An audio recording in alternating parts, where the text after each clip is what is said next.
Have you ever taken a photo and the subject was a little bit dark and the sunset behind it was really beautiful, but you just can't seem to make the subject pop and the sky to pop? Well, in this video, I'm going to show you how to improve your dynamic range with a simple Lightroom trick. Hey everyone, my name's Kris Luckenbach. I'm a nature and wildlife photographer and a professional drone pilot based right here in beautiful Kodiak, Alaska. I love creating videos like these to share my passion for this incredible place, inspire you to explore the outdoors, and maybe even teach you a thing or two along the way. I got you here in Adobe Lightroom, and I have this really nice bear photo at kind of sunset, some pastel skies in the background.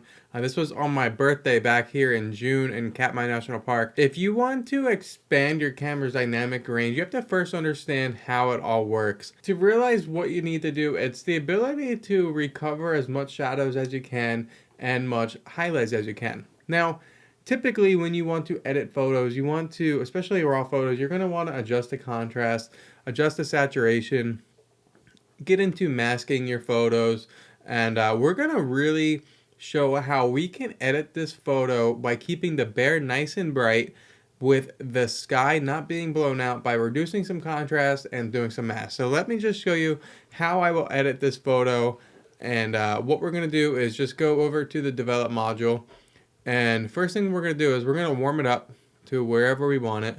I think that looks pretty good. Let me just show you, if we increase the contrast, you can see the bears become almost silhouettes and the sky becomes really nice. If you reduce the contrast, now the sky gets a really dull, the picture gets pretty dull, but the bears are looking more well exposed. From here, we're going to now adjust the exposure to where I would probably like to keep it, and I think that looks pretty good. So 1.3 stops up. Sky's still not overblown, but the bears look proper. Already, we've really made some nice changes. This is before and after. So you can still see the sky, but now the bears look nice and bright. So that's step one. Step two is we're going to now make this a less of a dull image. We're just going to increase the saturation to where we think it looks pretty good. I like that. That looks pretty good. And since we've reduced the contrast, we can increase the saturation more than what we would typically do. If we go ahead and increase the contrast, you can see it looks a little too oversaturated. The greens look a little too green. So let's reduce that contrast. And now the next thing we're going to do is make a mask for the sky. I don't really like to use the select sky. I like to just make a linear gradient, especially for this photo. And we're just going to drag it down. And I don't know why the default is making the temperature change. So here's where the mask looks like. And what we're going to do is let's warm up the sky. We're going to now adjust the sky to where we want it. We're going to warm up the sky. And let's see, we're going to adjust the tint just a little bit. And we can bring down the highlights, maybe bring down the exposure just a little bit, and we're going to increase the saturation. There we go. Now it's looking pretty good. So once again, before and after, just like that, we have the bears that were really dark looking pretty good, and the sky's looking pretty good. We got a couple more things. I'd like to just add a little bit of depth to the photo. I'm going to add a little bit of a negative exposure here at the bottom, just to kind of bring out the bears in the subject. There we go. Here's what it looks like without, and it just kind of makes the bears pop just a little bit more than usual. Here's what we do next. I'm now going to make a radial gradient over these three bears. I don't know why my default is the temperature change, but okay. And we're just going to just increase the exposure just a little tad bit more.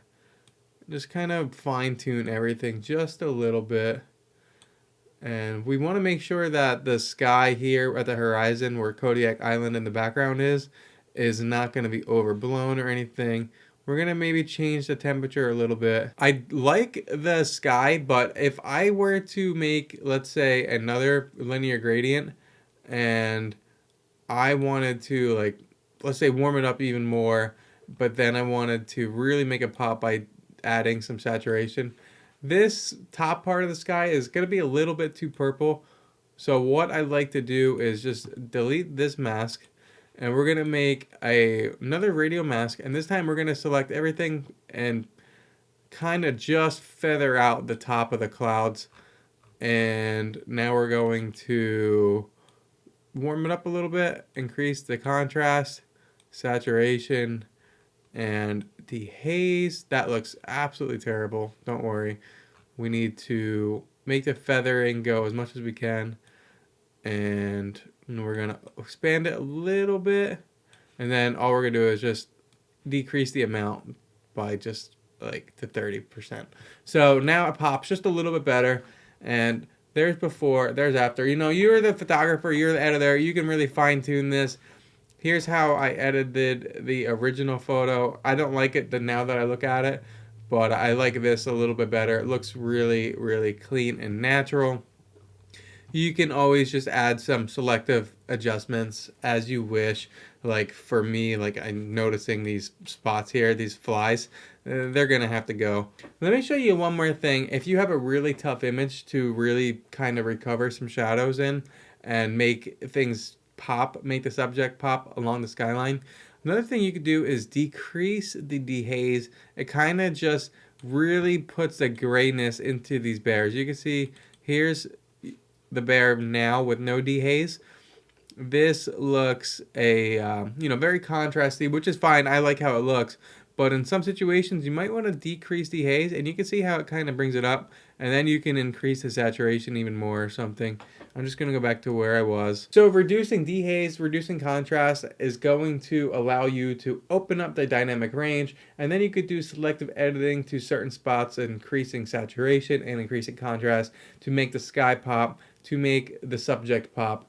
And there you go. You have a more dynamic photo than if you were to take something like this and maybe just add some saturation, warmth, highlights, and like you can see, like it's still looking dark even if we go ahead and did a quick mask where we made the sky pop by doing this and doing this and this.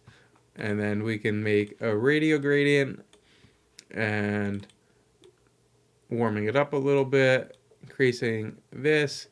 But this doesn't really flow. I mean, that was really a quick edit, but it doesn't look as good as this. I think this looks really natural, the way I edited this. And I think it'll work for a lot of scenarios for you guys where you need that extra dynamic range. If you want to learn more photography tips, check out this video where I talk about how low ISO might be killing your photography and how to fix it. Thanks for watching, and I'll catch you in the next one.